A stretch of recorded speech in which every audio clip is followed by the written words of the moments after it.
One of the great things about working with acrylic paints is it gives us an opportunity to create interesting textures in our paint by adding things and also by using things we might have lying around the house. And that's exactly what we're going to do this week on Mixed Media Masters.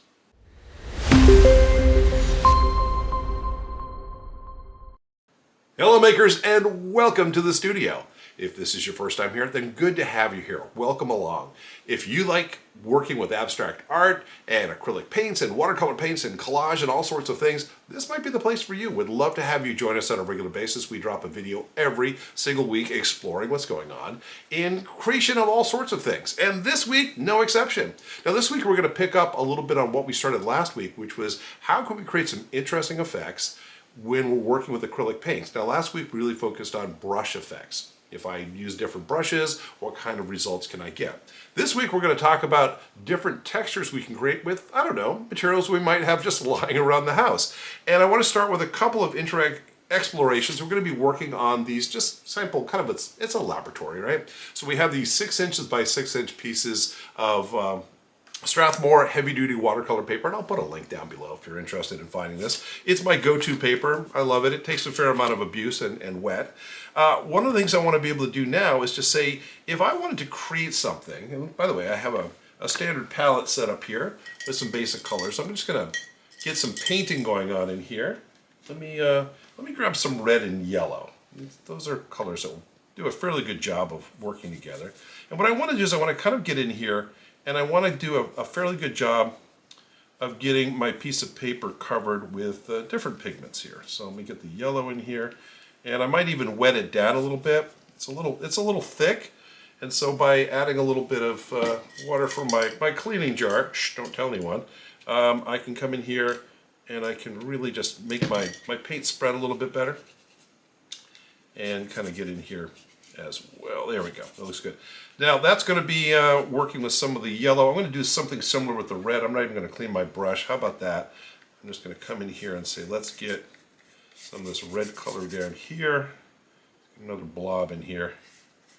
You get that. And we'll kind of blend these two guys together. So there we go. Red and yellow. But we're not done yet. We're not done yet. Because what I really want to do is, when these dry, they will dry. When they dry, they're going to be somewhat flat colors. And what I want to do is I want to create kind of more of an interrelationship between the red and the yellow, but also I want to really create something that almost looks like it has facets, like we're looking at something that has a polygon. And how are we going to do that? We're going to use plastic wrap. So again, something you might have lying around the house. I certainly had some lying around my house. But what I want to do is I want to come in here and I want to cover my piece of artwork with the plastic wrap. And what I'm also going to do is I'm going to kind of massage in here like this, and I'm going to massage especially on the border where the two colors come together. But I'm going to press the plastic wrap down because I want it to come in contact with the paint as much as possible here. All right, and just kind of give it, again, an opportunity for this blend of red and yellow to make a bit of a pseudo orange here in the middle. And the objective here is to be able to create an opportunity for this paint to stick to the plastic wrap, because the next thing we're going to do, which is remove the plastic wrap, is going to leave behind an interesting textural effect. So let's come in here and let's pull it up like this and like that. Now you can't really see it super well, perhaps yet, but as it dries, you're going to be able to see brighter and less bright areas between the different colors. Now also, if you're working with colors and you're doing some layering of colors, where you might have a lighter blue over a darker blue here, the darker blue may be picked up and reveal the lighter blue underneath. So again, what we're trying to do is get away from this idea of just flat basic colors and create something that has a little bit more of a texture, especially where colors blend together. You can see kind of a cool effect in there. Now, this is the kind of thing that you can certainly work on and finesse over time. But there we go. Something that will give us the effects that we want. And yeah, just as close as your nearest kitchen. Now that is our first effect. Let's go take a look at number 2. All right, let's grab another piece of paper and let's go for our next mystery ingredient here. And I'm going to start by getting let me get a kind of an interesting mix. Again, I think I'm going to mix some colors here just to keep it more interesting. I'm going to take this turquoise blue here, and let's get this down on our paper. we go. And I'm going to add some of this teal blue to it. So we're going to get a blend of those guys. And again, we already have a fairly nice texture going here. I want to get it kind of wet. And again, I might just grab a little bit of additional water here. And oftentimes what I'll have when I'm working on any kind of paint project is a spray bottle with water in it. So I can do things like this, because this is less elegant, but there we go, it worked. And get the water mixed in with my acrylic paints, and it will thin it out nicely. Now the reason I'm doing this is because actually what I want to do is I want to put something onto my paint which will draw the water out. And so I'm going to reach into my magic bin of goodies here, and I'm going to pull out a ramekin that has kosher salt in it. So once again, this is also from my kitchen. And as you can see, this is a very coarse grain salt, and you can buy it in large boxes at your nearest supermarket. And I'm just going to come in here and I'm going to just kind of sprinkle it in an area. Maybe I'll just make kind of a square here. We'll leave the inside unfilled. And what I'm hoping will happen here, well, I know will happen here, is that the moisture in the paint will start being attracted to the salt. Now, this is going to take a while to dry, and so what I want to be able to do is come back in a little bit and be able to see what happens when we let this dry and the moisture gets drawn into the salt. And what I may end up doing, and again I can do this with the watercolor paper, is I may take this and I may wash the salt off of it in the sink and see what's left behind. So we'll come back to that one in a little bit before the big reveal. We'll find out what's going on. But for now, let's go to our third texture making approach and see what's in store for us. Okay, so our next technique is going to involve something that's rather common to almost every household, and we have a couple of different options depending on how we want to approach it. I'm going to go with a roll of paper towels. Let me grab one of my sheets here. And what I want to do with the paper towel, and by the way, when you go and shop for paper towels, you may never actively think about the pattern that's on your paper towels, but this is one of those places where that might come in handy. And what I'm going to do here is there are a couple different approaches. One, I can put the paint down on the piece of paper first, or I can put it through the paper towel. Let's try both methodologies here and see what kind of results we get. I'm going to start by grabbing one of my paintbrushes here, and let's get that cleaned up a little bit here.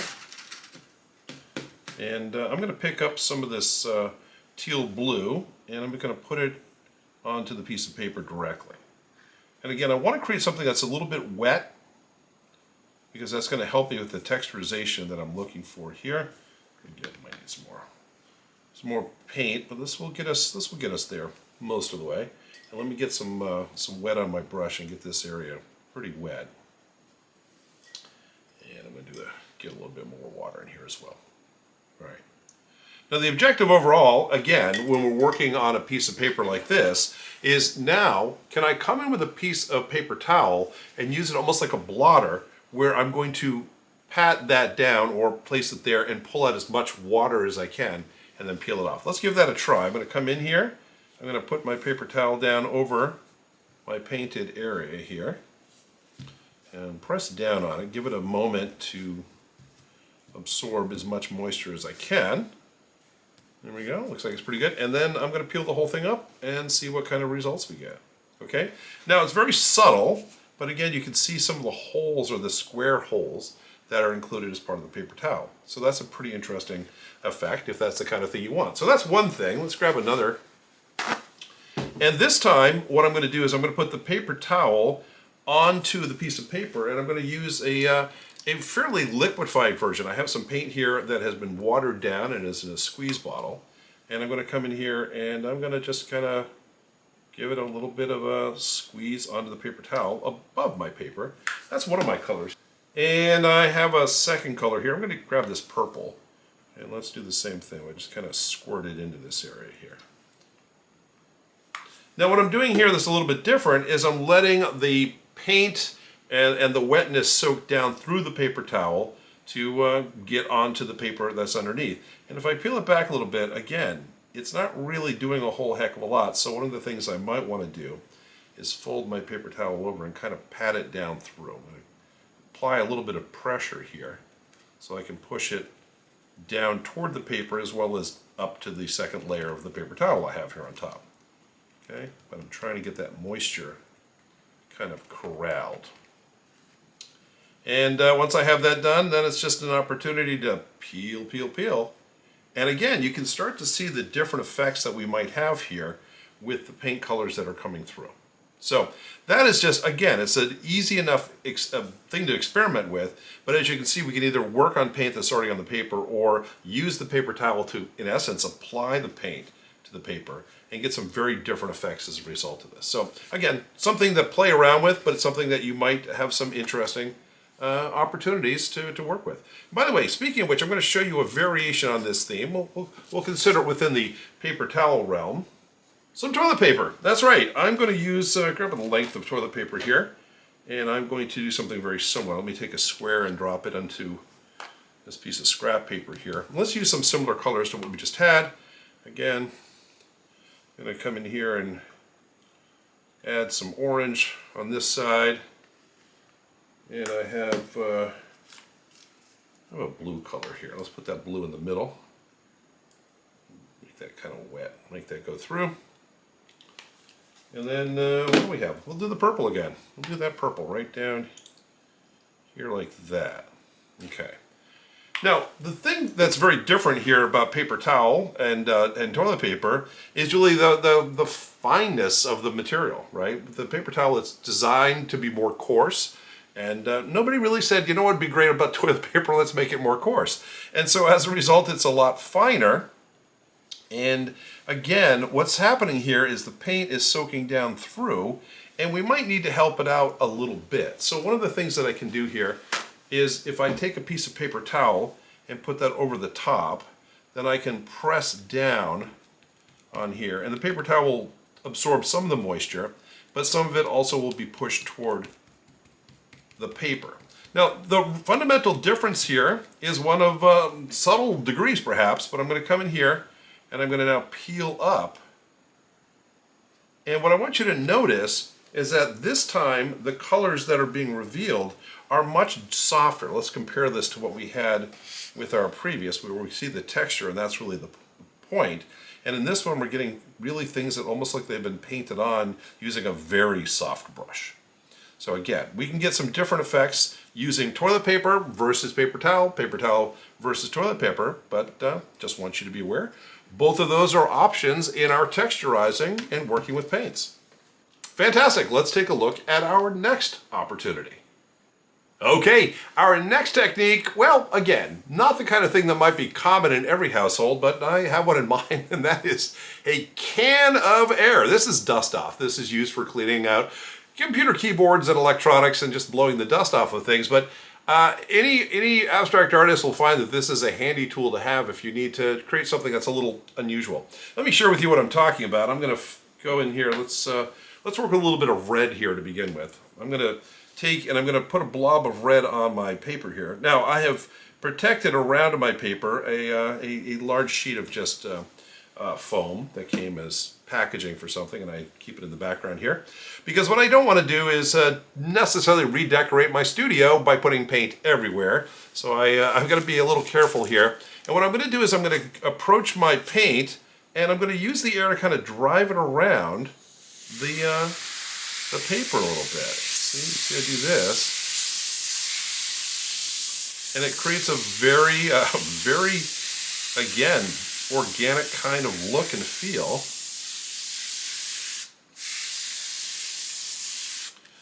And let's mix a color in here. I don't know what'd be good with this. Let's get some teal of some sort in here. We'll put it down here again. I don't think I need as much paint since it does a pretty good job of coverage. But again, an opportunity to kind of start to blend them together now.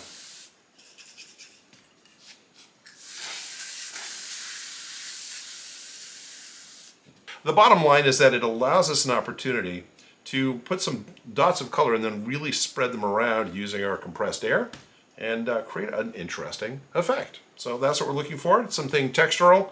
But in this case, again, a can of compressed air will allow us to create a different type of textured effect, and that's what we're looking for. Let's take a look at our last texture option. All right, and the last thing we want to look at for a possible texturization of acrylic paints with things we have lying around the house is fabric. Now, again, you may not have large mounds of fabric like some crazy quilter guy I know, but the truth of the matter is that you probably have something that you can use that's texturized. It could be cheesecloth, it could be something, an old washcloth, but something that will allow you to create an interesting texture. I have here some upholstery fabric that I've used for a previous project, and it has a kind of a burlap fabric feel to it. And what I want to do is I'm going to use it almost as a shape in here. And I'm going to use a relatively thick paint. We'll use a couple relatively thick paints. And what I'm going to do is I'm going to drop it onto here. By the way, I should probably mention that it will modify the the piece of fabric, so don't expect to get this back. So, by the way, if you're using a washcloth that you want to use as a washcloth in the future, probably not a good plan. All right, so let's get some of that. Again, I'm going to use a paintbrush really just to do some pushing here. Some paper towel to work with. And I'm using, you'll notice, a fairly thick paint. And if I go too wet with this, it has a tendency to let the water through, but not necessarily the paint. So we're going to try some bold experiments. What I want to do is I want to kind of just use my paintbrush as a tool to push the paint down through the fabric. Now, depending on how thick your fabric is, and of course the wetness of the paint is all going to matter here. What we're trying to do is to, and it may take a few moments, you may have to really kind of work this paint into the fabric, is we want to be able to see if we can start getting it through. So it's starting to come through a little bit, not huge amounts. So I'm just going to kind of work it and work it and work it some more.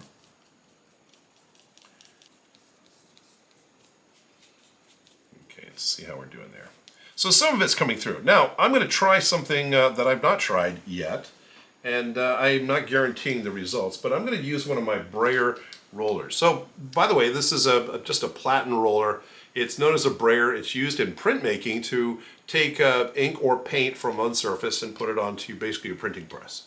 And so what I'm going to do is I'm going to use this as a way to kind of force a lot of the liquid through the fabric here and see if we can bring that texture in with us. So I'm going to just kind of push it, almost like I'm squishing it. And looks like we did something there. Let's pop this up and see what happened. Okay. Now again, this is kind of like, feels like printmaking 101 to a certain degree in what we're trying to do here. But again, the overall goal is to create something that looks a little bit texturized and is not just dropping basic colors in here. Now, I'm not in love with it, I'm going to be honest with you, but I just, as more as a proof of concept, would I probably come back here and figure out ways to work with this? Another thing I could do is, reverse this and maybe hit it with my brayer again, like that, and see if I get something that's a lot more enriched. There we go. That actually worked out pretty nicely. I might even be able to repeat it here and create something that, there we go. That's much closer to what I had in my mind's eye. And so we're getting the burlap pattern in here, and it's almost as if we're using some sort of a halftone printing process in creating our paint here. So I'm really happy now with how that came out. That's much closer to what I had in mind. Now the last thing we need to do is we need to see how our salt project works. So hold on one second, let me get that prepped, and then we'll see what the outcome has been. Okay, now as you can see, I was able to take this, we let it dry, and I had to wash it off. I had to get all the excess salt that was stuck to it off, obviously. But I want you to notice, this is the cool thing about using the salt as a texturizer. Anywhere where the salt landed, it drew the water up, and it's created a bit of a kind of a tonal area. It's a little softer than where the paint is. So the paint stuck to the paper. Where the salt was, it stuck to the salt, and when we wash that off, we get this really cool effect. Now again, what you do with these effects are entirely up to you and your creative process. But again, it's good to have these in your back pocket for when you're working on something, you're thinking, how can I enhance this? Instead of just flat blocks of color, which is easy to put down, how do I make it into something that's visually more interesting and engaging? Which is what our objective is when we're doing anything creative, right? We want people to look at it and say, that's really interesting to look at. Anyway, that's all I have for you this time. Thank you again so much for joining me. It means a whole heck of a lot for you to be here. If you enjoyed this video, please hit the like button. It really helps us out. That's all I have for this week. This is Spider. Thanks so much for dropping by, and I'll see you next time.